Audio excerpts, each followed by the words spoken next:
Urtebete egin du PNVk Azkoitiko gobernuan, eta ondo gogorarazi digu kanpaina erdian banatutako udal aldizkariaren bitartez. Udaletxe barruan lanik eginez eta prentsan egin dute propaganda. Hala ere, saltzen ondo ikasiak daude gure agintari berriak. Esateko, sekuleniko lana egiten egana. Zumarrako errepidea konpontzea beharrezkoa dela begibisteko gauza bat da.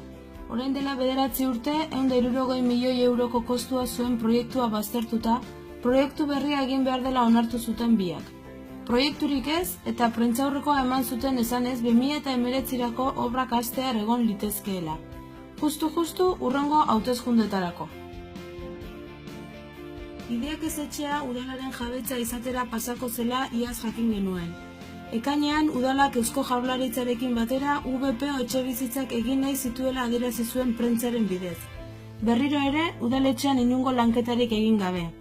Eta urteetan Jaurlaritzak geldi eduki dituen teklako eta txalonerrekako proiektuak martxan jarriko alditu? Ez alda hobeto beharren inguruko azterketa bat egin eta denon artean erabakitzea?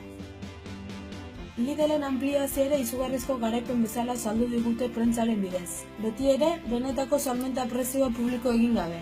Txalo bero bat gardentasunari.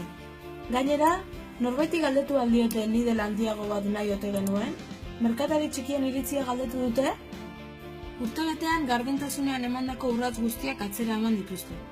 Gehiengo absolutuarekin rodilloa pasatzen dute eta oposizioa prentsa bidez informatzen dute.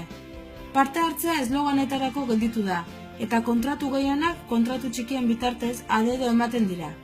Urtebete gobernu programa gabe pasa dute, improvisatzen eta aurreko urteko lanak ejekutatzen. Gure eskuak luzatuta jarraitzen du, denon artean Azkoiti hobeago bat egin dezagun, marketing gutxiago eta herri gehiago.